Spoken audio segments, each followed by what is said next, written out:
is a space between the ending and the starting of the next thing that nobody tells you about honestly.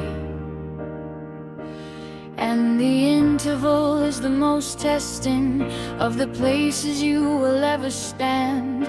Not the storm and not the clearing, just the specific in between of the quietest and most adhering space to the identity question of who you are when nothing's happening, when the old has closed its curtain and the new hasn't started gathering itself into the recognizable shape of something you can name.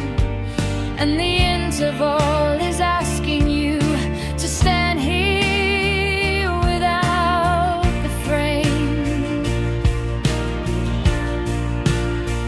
I know the interval intimately, the space between the then and the to come, where the calendar has nothing scheduled and the self feels strangely numb, not from absence of the feeling, but from the particular suspension of the self between the chapters and the interval's most honest intention. Here's the stripping of the context that the chapters always give you, and the standing in the interval is how the next thing learns to live through you more honestly than the last one, because the interval is cleared the accumulation of the previous, and what remains is what is most revealed.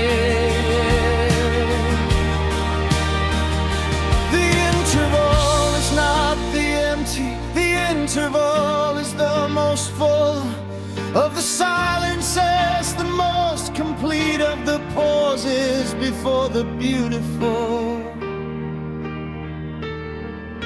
The interval, the space between the chapters breathe, and the interval, where the next thing is already seething beneath the surface of the waiting, already forming and already making the interval the most important place you'll stand.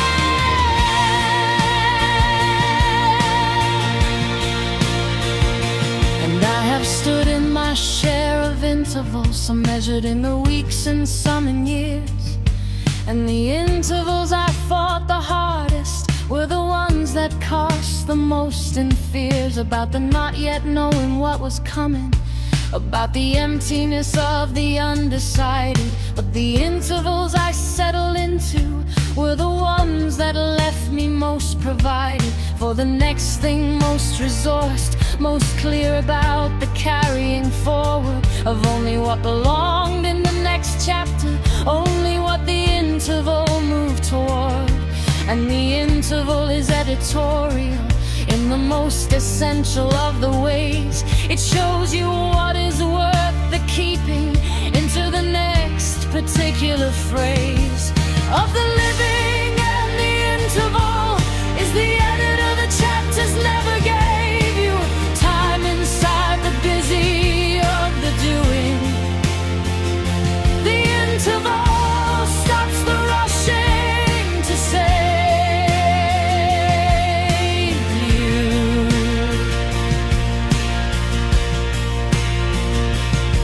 And the interval is also rest, the deepest kind of rest that isn't sleeping, but the standing in the open space of the nothing and the keeping of the self-company in the quiet, without the filling of the empty with the busy or the entertainment, but the sitting in the plenty of the nothing, which is never nothing, but the most essential kind of clearing of the space for what is coming.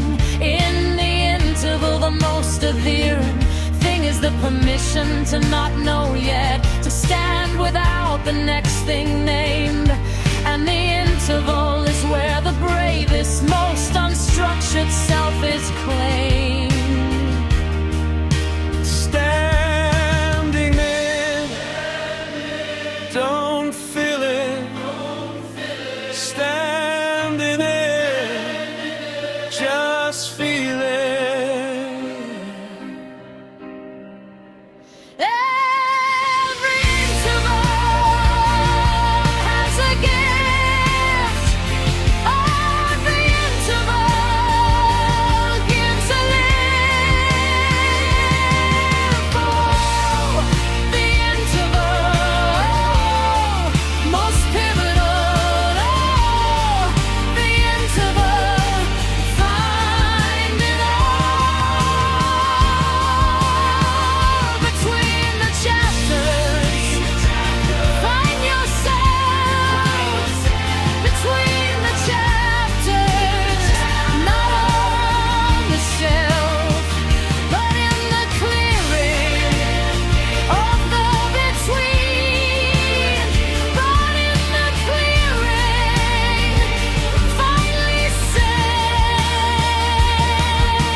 Between the chapters, always stand in it. The next thing.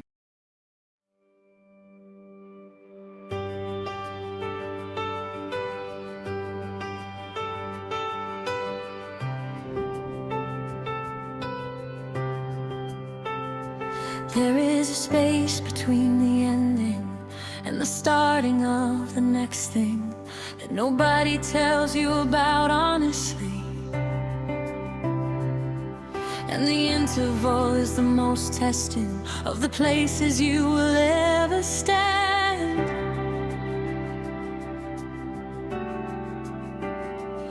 Not the storm and not the clearing, just the specific in between.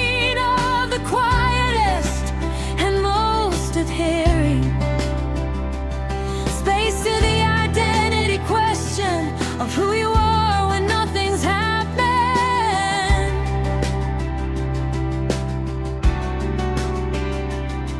When the old has closed its curtain and the new hasn't started gathering itself into the recognizable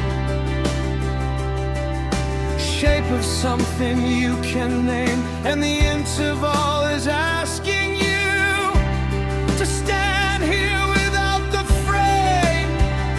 Oh no, the interval, intimately the space between the then and the to come, where the calendar is nothing scheduled and the self feels strangely numb, not from absence of the feeling, but from the particular suspension of the self between the chapters and the interval's most honest intention.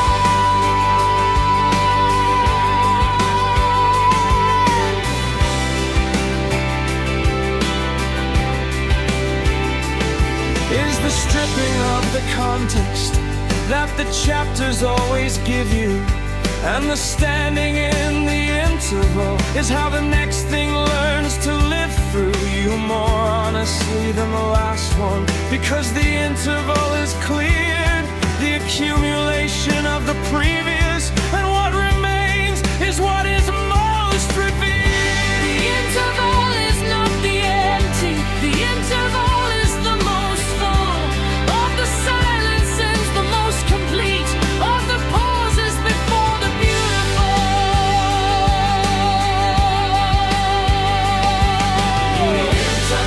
The interval, the space between the chapters. Breathe in the interval, where the next thing is already seeping beneath the surface of the wave, already forming and already making the interval the most important place you'll stand.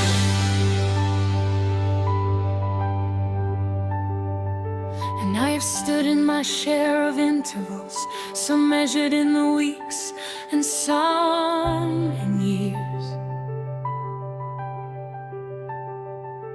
And the intervals I fought the hardest were the ones that cost the most in fears.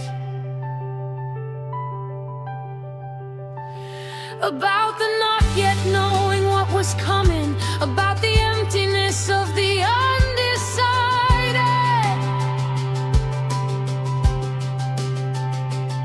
But the intervals I settled into were the ones that left me most provided.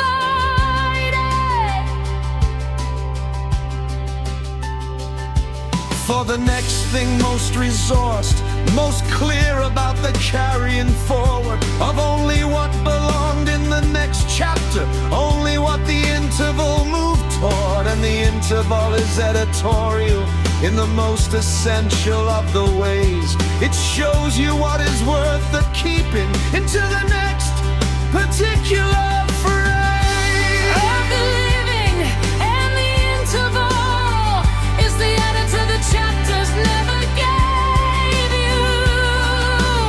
Time inside the busy of the doing. The interval stops the rushing to save you.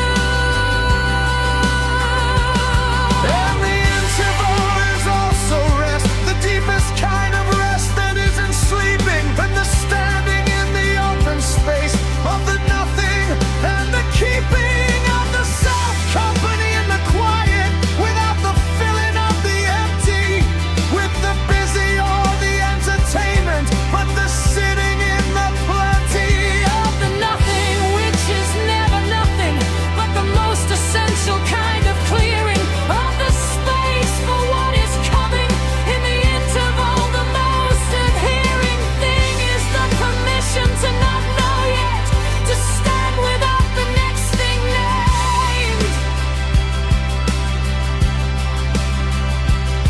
And the interval is where the bravest, most unstructured self is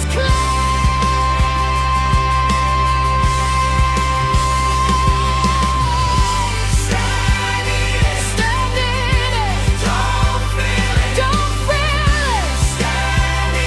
Stand in it. Just feel it. Every interval has a gift.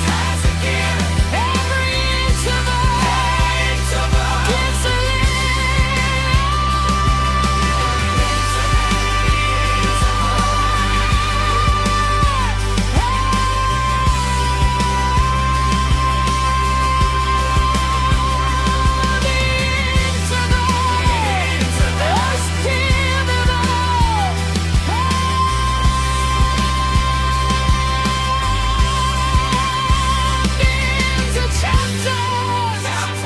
Find yourself between the chapters, not on the shelf, but in the clearing of the between. But in the clearing, finally seen. The interval, the space between the chapters.